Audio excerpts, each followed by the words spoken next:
এটা ছিল রামপুরহাটে একটা টুর্নামেন্টের মাঠ। এই টুর্নামেন্টে খেলতে গিয়ে কী হলো সেটা জানতে চাইলে পুরো ভিডিওটা প্রথম থেকে দেখো। তো ভাই আমি কৌস্তব আগের দিন ব্যাট আর ছাতা নিয়ে বেরিয়ে পড়েছিলাম খেলতে যাওয়ার জন্য।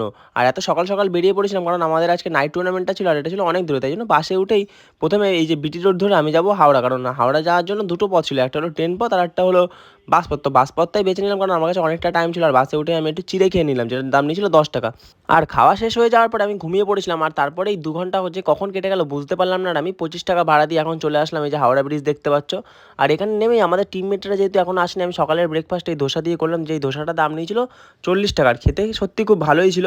তারপর একটা 20 টাকা জলের বোতল নিয়ে আমি একটু সামনের দিকে এগিয়ে যাচ্ছি যেখানে আমাদের টিমমেটরা আছে আর কি, মানে ওরা তো মেট্রো করে আসবে, তো আমি সেইখানটা যাচ্ছি। আর এসেই আমাদের টিমমেটদের সাথে দেখা হয়ে গেল। আমাদের টিমটা খুব একটা যে হার্ড টিম ছিল এরকম না, বাট ভালোই ছিল। আমরা সবাই মিলে আজকে খেলতে যাবো, একটা মজাও হবে। তো বেরিয়ে পড়েছিলাম খেলতে যাওয়ার জন্য। আর এরকম আমার পাশে যে ট্রেনটা দেখতে পাচ্ছ এই ট্রেনে করে আজকে আমরা খেলতে যাবো। আর এই ট্রেনটা যাবে আজকে রামপুরহাট, আর আমরা আজকে রামপুরহাটেই খেলতে যাচ্ছি। তারপরে কাকার কাছ দিয়ে উঠেই একটা মুড়ি মাখা নিয়ে নিলাম যেটার দাম নিয়েছিল 20 টাকা ভাই। তারপরে মুড়ি খেতে খেতেই আমাদের একটা পার্টনার নিয়ে এসেছিল লুচি তরকারি, তো তার থেকে একটু লুচি তরকারি ভাগ বসিলাম। আর এই দেখো এখানে শুয়ে আছে। যাই হোক এখন লুচি তরকারিটা খেলাম, আর লুচি তরকারিটা সত্যি খুব ভালো হয়েছিল। থ্যাংক ইউ ভাই লুচি তরকারি নিয়ে আসার জন্য। আর কিছুক্ষণ পরে ট্রেন ছেড়ে দিল, আর খেলার মাঠে গিয়ে কী হলো সেটা জানতে চাইলে আমাকে একটু ফলো করে নিও, কারণ আমি সেটা তোমাদেরকে নেক্সট ভিডিওতে শেয়ার করবো। চলো টাটা বাই।